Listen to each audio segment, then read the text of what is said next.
لله الذي هدانا للإيمان والإسلام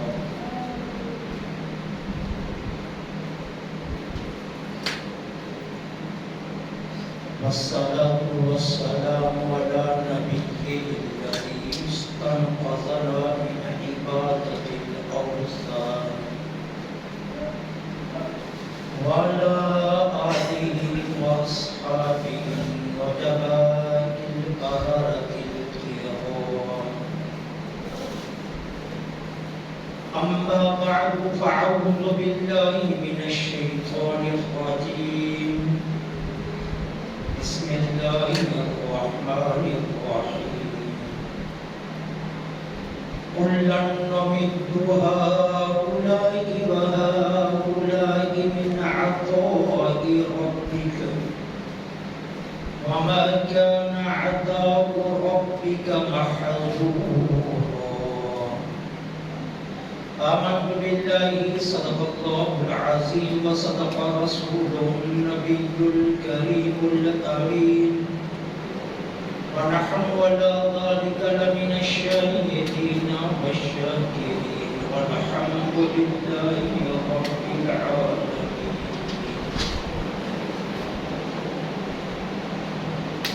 مولاي صل وسلم دائما أبدا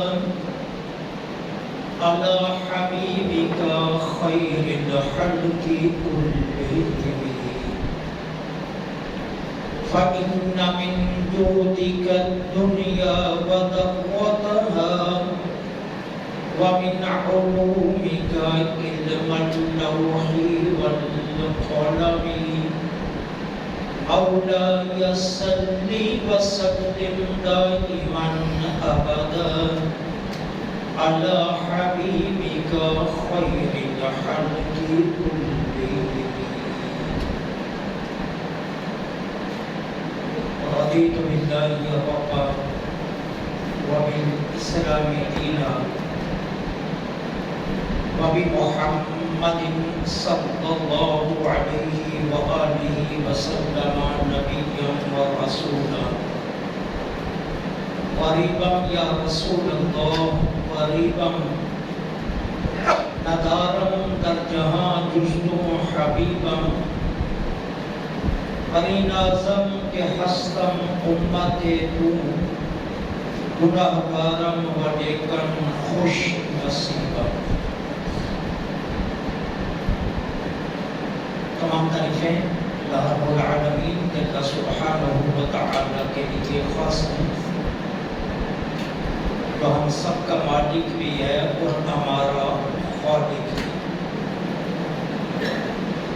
کائنات ارض و سما کے ہر ذرے کے بدلے میں تا قیام قیامت انگنت بے حساب لاتعداد درود و سلام آقا نامدار مدنی تاجدار فخر دو عالم امام الانبیاء خاتم المرسلین سرکار مدینہ راحت المحسینہ صلی اللہ علیہ وآلہ وسلم کی ذات پاک پر کہ جن کے صدقے میں اللہ سبحانہ و تعالی نے ہمیں طرح طرح کی نعمتوں سے بالا مال فرمایا.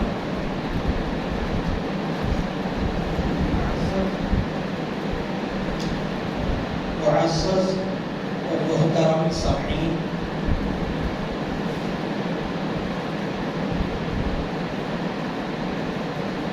اللہ سبحانہ و تعالی نے بے شمار دنیاوی نعمتیں پیدا فرمائی.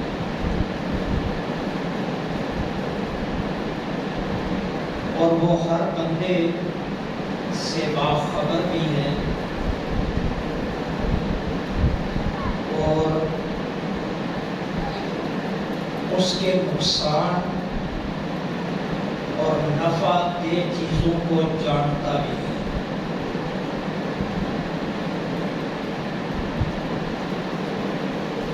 اپنی حکمت اور اپنے فیصلے سے جس کو جتنا چاہتا ہے جو چاہتا ہے جس وقت چاہتا ہے وہ عطا فرماتا ہے۔ جس طرح اس نے دنیاوی نعمتیں پیدا فرمائی ہیں، اسی طرح اس نے روحانی اور باطنی نعمتیں بھی تخلیق فرمائی ہیں۔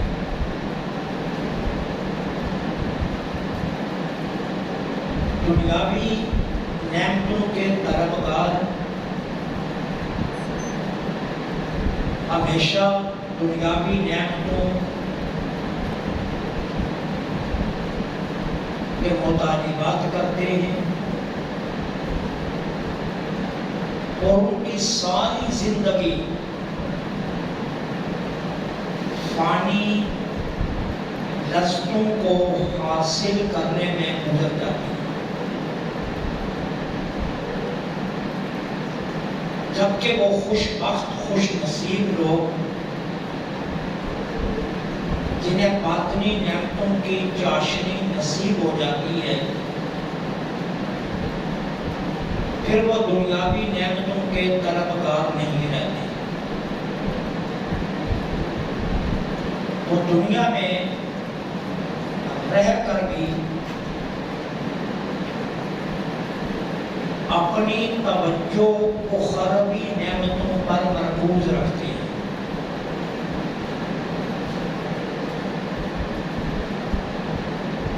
اللہ جل سبحانہ و تعالی نے جو باطنی اور روحانی نعمتیں پیدا فرمائی ہیں، ان میں ایک بڑا مقام، ایک بڑا درجہ ولایت کا بھی ہے۔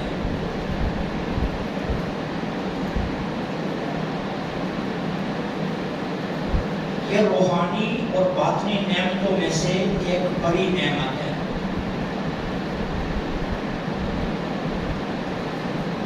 مادہ پرستی کے اس دور میں، نفسا نفسی کے اس دور میں، دنیا طلبی کے اس دور میں، حرص اور حوث کے اس دور میں،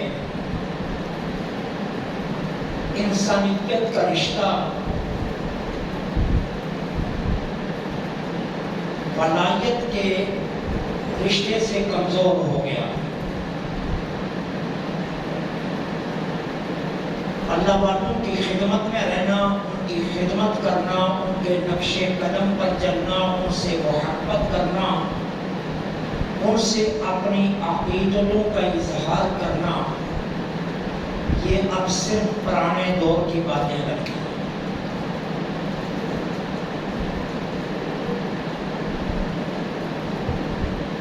نتیجہ یہ نکلا ہے کہ اس رشتے کی کمزوری سے ہم ولی کی پہچان سے محروم ہو گئے کہ ولی کون ہوتا ہے، اب یہ پہچان نہیں رہی۔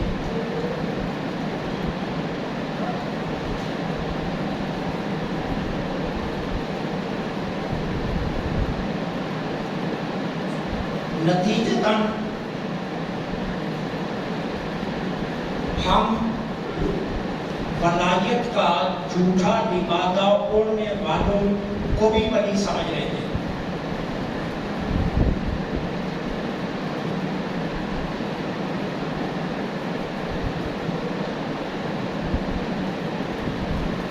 قرب خدابندی اور محبوبیت خدابندی کے کئی درجات ہیں۔ ایک وہ درجہ ہے جو مجھے اور آپ سب کو حاصل ہے، اور اللہ کرے کہ یہ زندگی کے آخری سانس تک حاصل رہے۔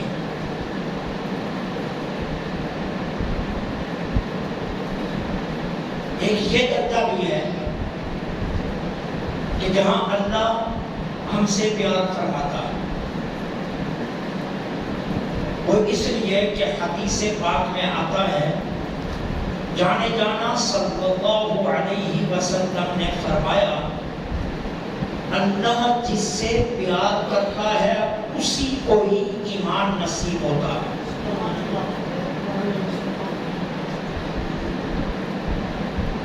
اور اللہ جس سے پیار نہیں کرتا اسے کلمہ شہادت کی توفیق ہی نہیں ملتی۔ محبوبیت خداوندی کا ایک درجہ یہ بھی ہے، اور محبوبیت خداوندی کا ایک درجہ اس سے اوپر ہے، اور وہ یہ ہے کہ اللہ تعالی عز و جل جس کو باطنی روحانی انعامات سے نوازنا چاہتے ہیں، جسے روحانی اور باطنی انعامات زیادہ دینا چاہتے ہیں، اللہ اس کو اپنا ولی بنا لیتے ہیں۔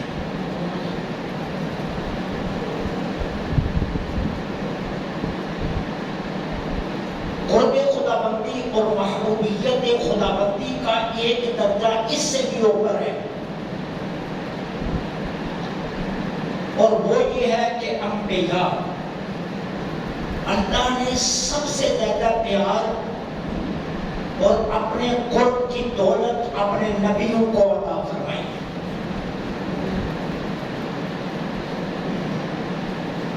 اور قرب خداوندی کا ایک درجہ اس سے بھی اوپر ہے، اور وہ درجہ ہے جو اللہ نے اپنے محبوب کو عطا فرمایا۔ جہاں کوئی نبی، کوئی ولی، کوئی فرشتہ، یہاں تک کہ جبریل امین جیسا مقرب ترین فرشتہ بھی رسائی کا تصور نہیں کر سکتا۔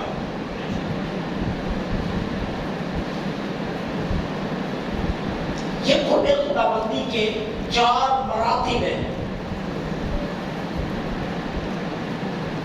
پھر یاد رکھنا، جس طرح اللہ تعالیٰ نے انبیاء میں 22 درجات میں فرق رکھا، کسی کو اپنا خلیل بنا لیا، کسی کو صفی بنا لیا، کسی کو ذبیح بنا لیا، کسی کو کریم بنا لیا، کسی کو روح اللہ کا درجہ دے دیا، اور کسی کو اپنا حبیب بنا لیا۔ یہ 5 درجات ہیں انبیاء کے۔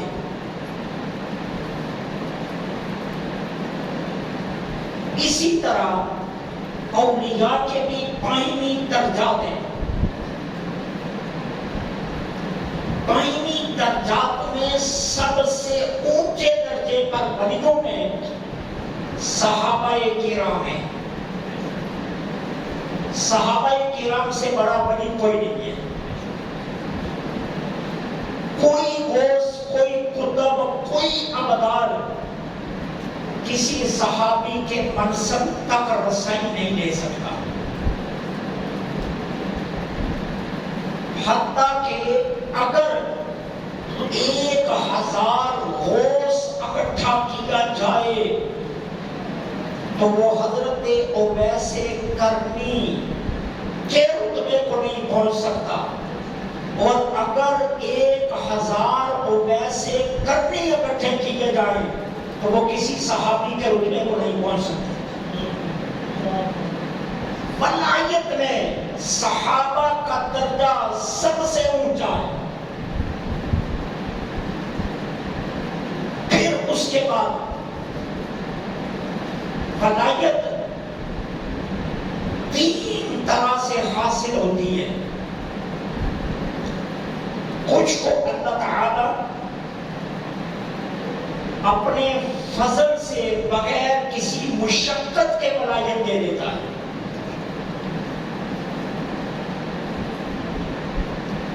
کچھ کو معمولی مشقت کرنی پڑتی ہے، اور اللہ تعالی معمولی مشقت کے ذریعے انہیں ولی بنا دیتا ہے،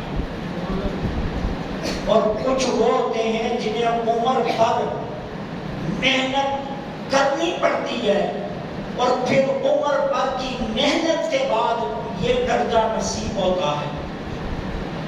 اور کچھ وہ ہوتے ہیں کہ جنہیں کوئی محنت، کوئی مشقت، کوئی کسب نہیں کرنا پڑتا، وہ اپنی ماں کے پیٹ سے ہی ولی بن کر آتے ہیں. یہ چار ہیں درجات اولیاء کے. اب قرآن کریم نے کچھ درجات کی طرف اشارہ کیا.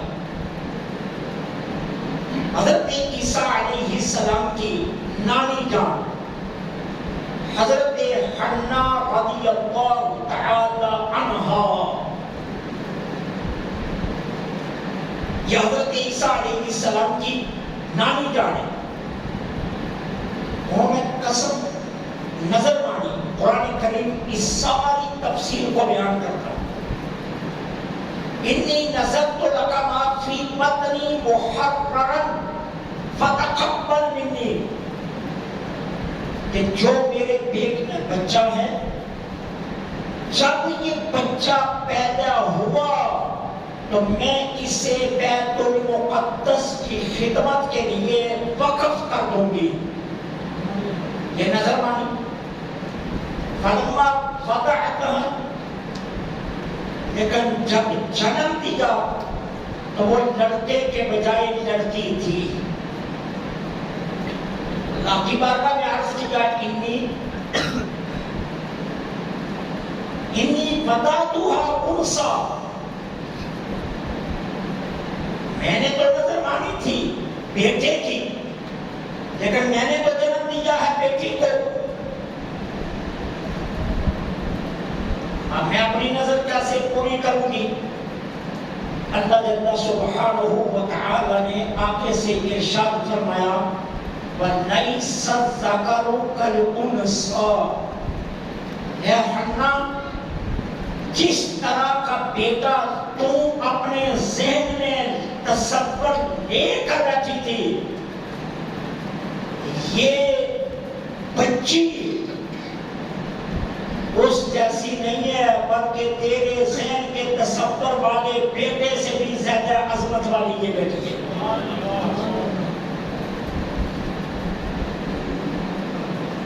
لہذا اپنی نظر پوری کر، اسے بیت المقدس کے لیے وقف کر دے. حضرت حنا بی بی مریم کو بیت المقدس کے ایک حجرے میں چھوڑا دی ہے.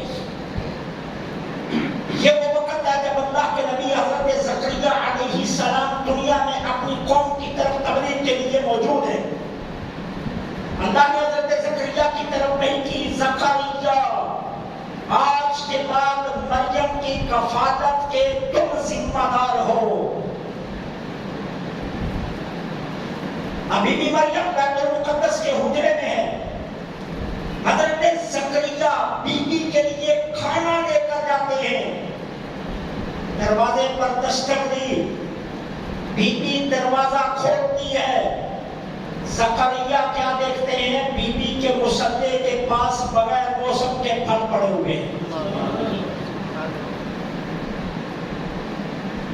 قرآن کہتا ہے قال یا مریم انا لکی ھذا، مریم کفیل میں ہوں، مریم کھانے کا میرے ذمہ ہے، دروازہ میرے بنا کسی کے لیے کھل نہیں سکتا، میرے سوا یہاں آیا کون ہے؟ یہ پھل کہاں سے؟ قالت هو من عند اللہ، بی بی نے کہا یہ پھل مجھے رب نے بھیجے، یہ پھل مجھے رب نے بھیجے ہیں. اب اللہ تعالی عز و جل نے بغیر کسی مشقت کے، بغیر کسی محنت کے، بغیر کسی جہد کے، بغیر کسی لمبی عبادات کے، بغیر کسی چلے کے بی بی مریم کو ولایت کے منصب پر فائز کر دیا اور اپنی جناب سے حضرت جبریل امین کے ذریعے بی بی مریم کے حجرے میں آسمانی پھل آ رہے ہیں. ولایت کا ایک یہ ہے انداز. ایک ولایت کا اور انداز ہے، معمولی سی مشقت برداشت کرنے پر اللہ تعالی عز و جل ولایت کے منصب پر فائز کر دیتا. جب جناب موسیٰ پوری تنتراہٹ سے، پوری وجاہت نبوت سے، پورے تیقن سے فرعون کے سامنے کھڑے ہوئے اور اسے اپنے معجزات دکھائے، اپنی نبوت اور رسالت کا اعلان کیا، اللہ کی الوہیت اور وحدانیت اور اللہ تعالیٰ کی توحید کا نغمہ فرعون کو سنایا، اور فرعون نے موسیٰ علیہ السلام سے مقابلے کا فیصلہ کر لیا، اپنی مملکت میں اعلان کروا دیا، میری سلطنت میں رہنے والے تمام ساحر جادوگر اکٹھے ہو جائیں. بنی اسرائیل کا الیاس باللہ ایک جادوگر ہے، اس کے جادو کا مقابلہ کرنا ہے. نامور مشہور ترین، اپنے فن پر جنہیں پورا یقین تھا، جو اپنے فن پر ناصر تھے، جو جادوگری میں بے مثل تھے، وہ 70 جادوگر آگے میدان مقابلہ سج گیا. فرعون آ گیا، میدان لگ گیا. فرعون کے جادوگروں نے جناب کریم کی بارگاہ میں آ کر عرض کیا، آپ پہلے اپنا فن دکھائیں گے یا ہم دکھائیں؟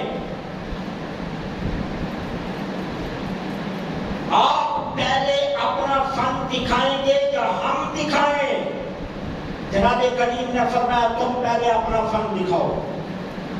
انہوں نے میدان میں 70 رسیاں پھینکی، ہر ایک نے اپنی اپنی رسی پھینکی. جادوگر نے نظر بندی کی، علم سحر کے ذریعے وہ 70 رسیاں سانپ بن کر میدان میں چلنے لگے. اب جناب کریم کی باری آئی.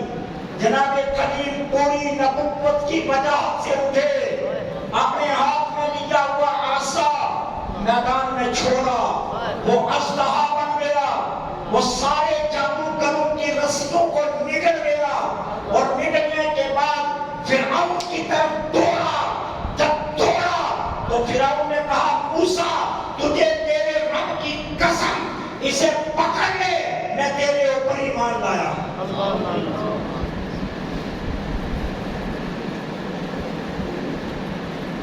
جب انہوں نے جناب موسیٰ علیہ السلام کے اس معجزہ حقیقت کو دیکھا تو جتنے جادوگر تھے وہ سبھی کلمہ پڑھ گئے. آئے تھے جناب موسیٰ سے مقابلہ کرنے کے لیے، آئے تھے جناب موسیٰ کے ساتھ اپنا فن دکھانے کے لیے، لیکن جناب موسیٰ کے فریفتہ ہو گئے، کلمہ پڑھ گئے. جب فرعون نے دیکھا نقشہ مقابلہ بدل گیا، جنہیں میں بلا لایا تھا وہی موسیٰ والے ہو گئے، تو اس نے اعلان کیا ان جادوگروں کو پکڑو، دایاں ہاتھ بایاں پاؤں کاٹ دو اور اس کے بعد تڑپتے ہوئے کو سولی پر چڑھا دو. لیکن جب انہوں نے فرعون کا یہ اعلان سنا، گھبرائے نہیں، ڈرے نہیں. انہوں نے فرعون سے کہا ہم جان دے دیں گے، لیکن موسیٰ کا کلمہ پڑھ چکے ہیں، اب پیچھے نہیں آئیں گے. اور سر سجدے میں رکھ دیا. اللہ کو یہ سجدہ تعظیم موسیٰ علیہ السلام سے ہم کلامی اتنی پسند آ گئی کہ جب انہوں نے سر سجدے سے اٹھایا، اللہ نے سبھی کو اپنا ولی بنا دیا. قرآن یہ سارا واقعہ بیان کرتا ہے.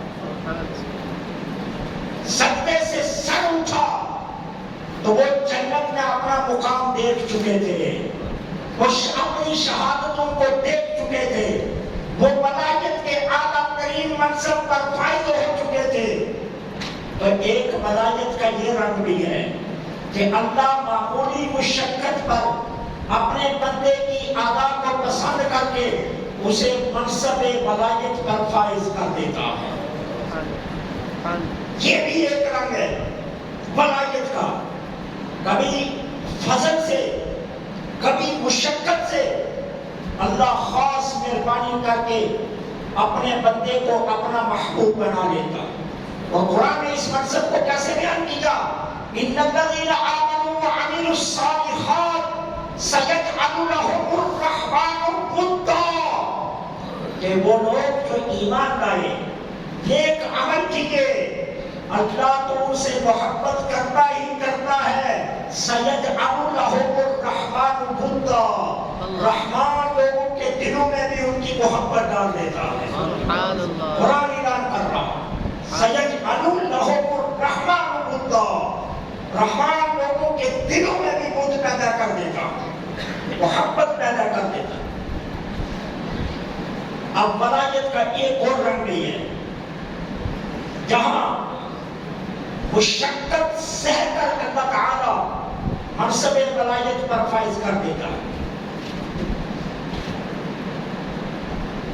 یہ حضرت ذوالکفل علیہ السلام کا زمانہ ہے۔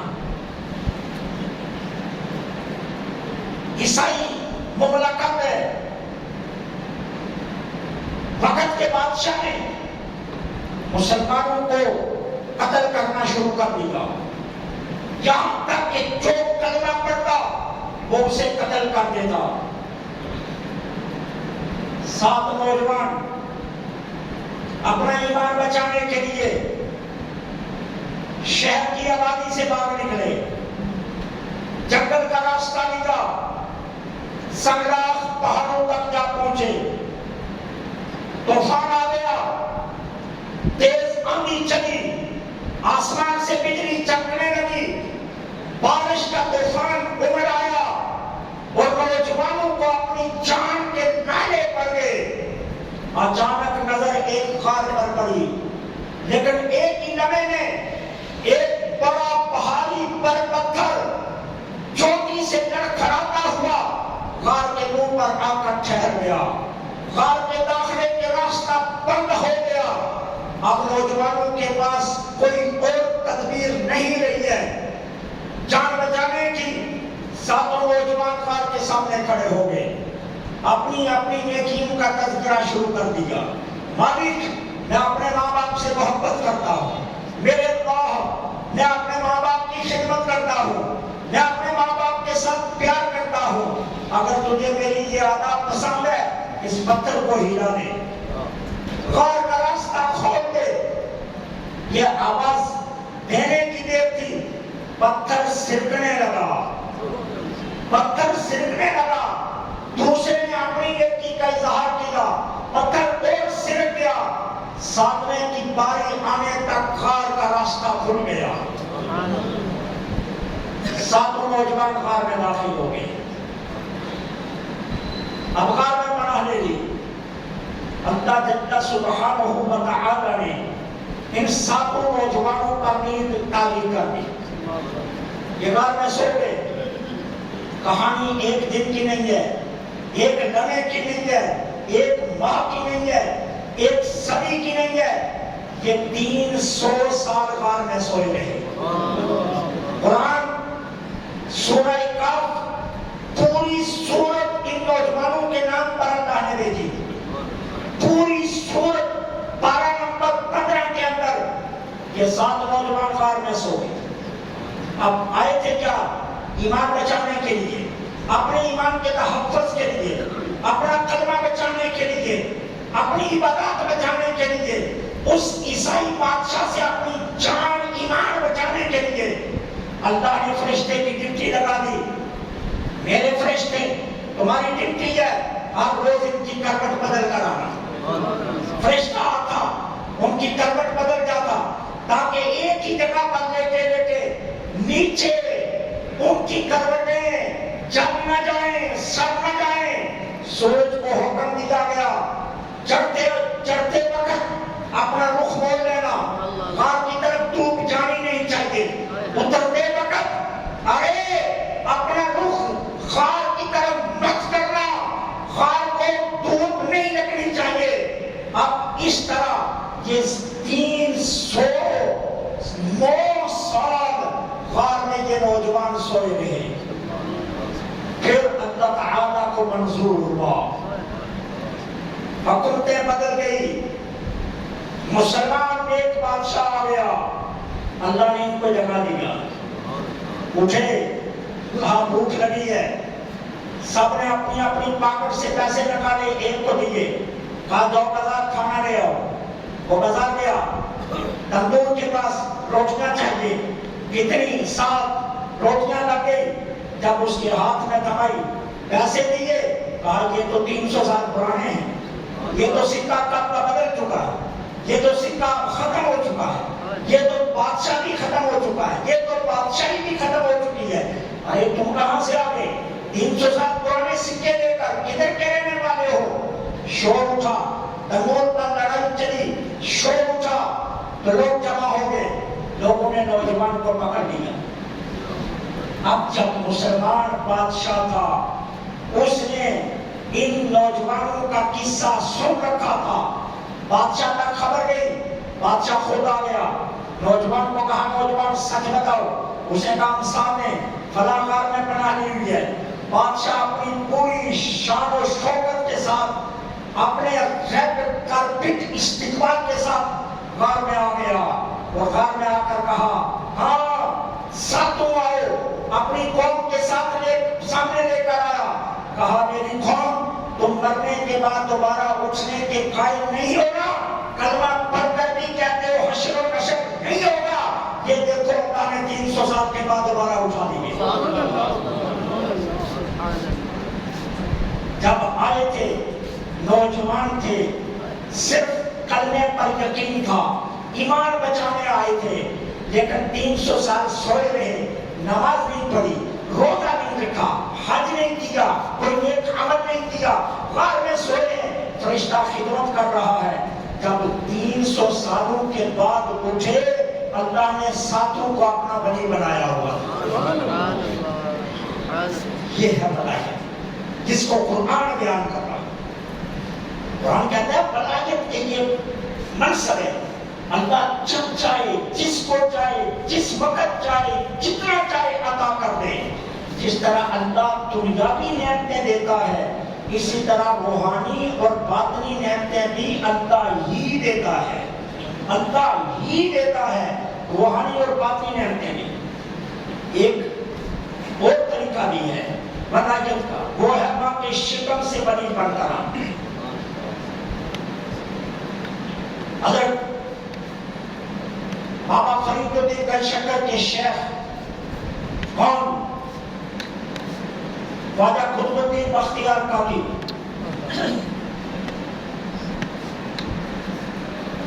ولادت ہوئی، پڑھنے لکھنے کے قابل ہوئے، عمر ہو گئی کتنی؟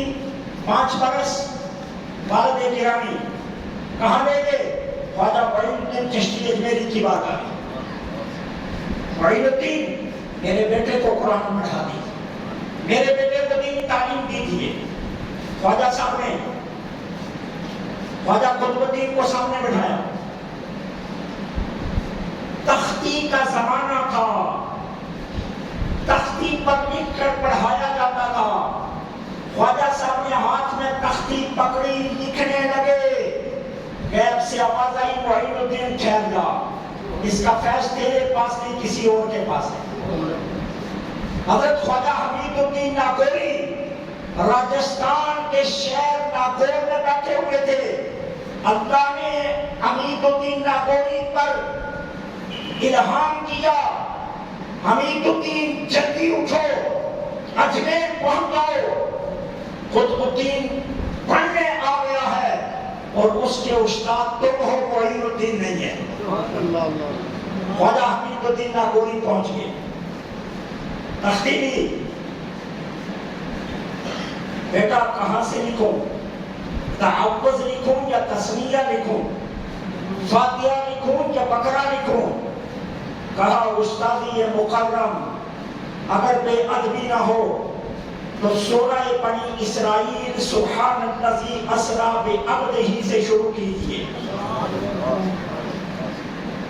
کیا بیٹے؟ سبحان الذی اسری بعبدہ سے شروع کروں تو پہلے 15 پارے بیٹا کہاں سے پڑھے؟ آج تو تمہارا پہلا دن ہے مکتب میں، آج آئے ہو پڑھنے کے لیے، یہ پہلے 15 پارے کہاں سے پڑھ کر آئے؟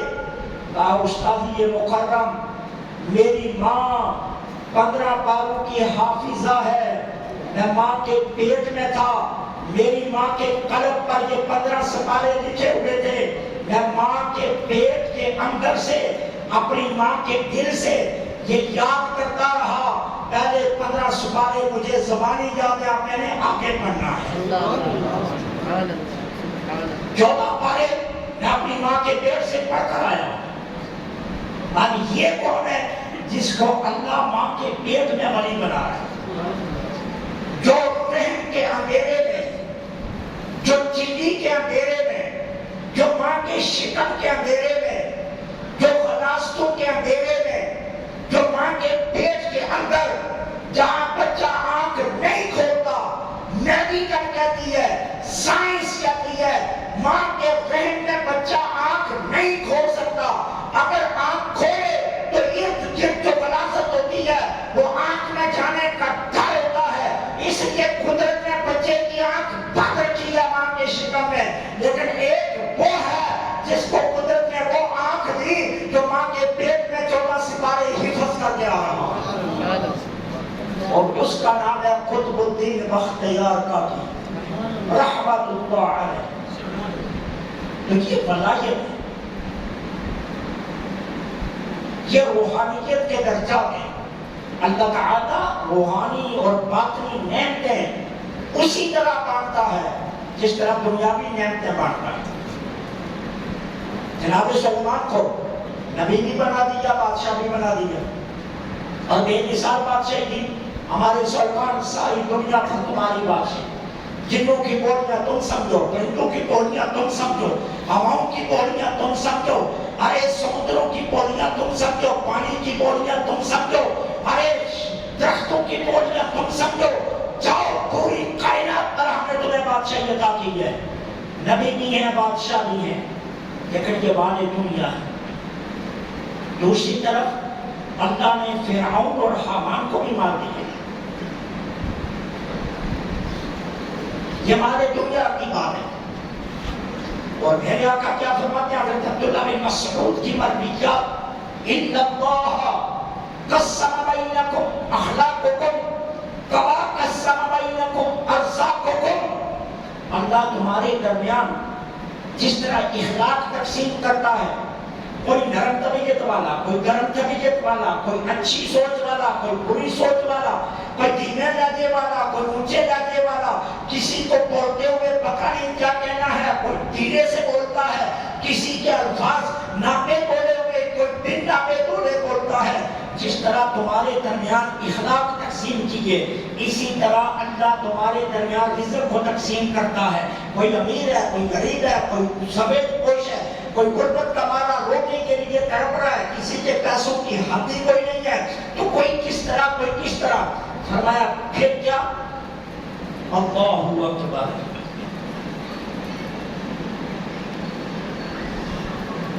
من آتا دنیا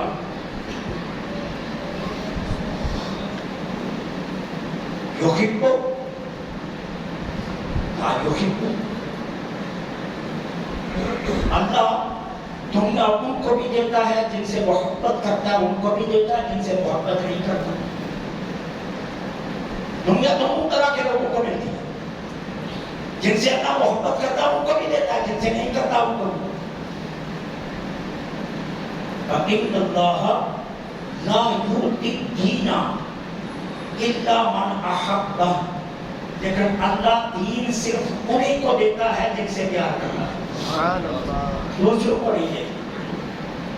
دین صرف انہیں کو ملتا ہے جن سے پیار کرتا ہے۔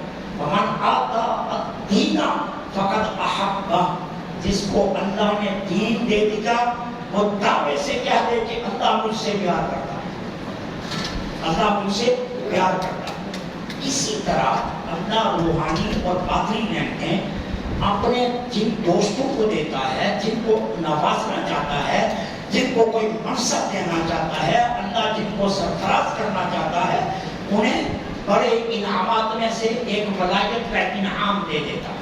اور کیا ہوتا ہے؟ اسے اپنا دوست بنا لیتا ہے، پھر اس کی محبت لوگوں کے دلوں میں ڈال دیتا ہے، پھر لوگ بھی اسے محبت کرتے ہیں۔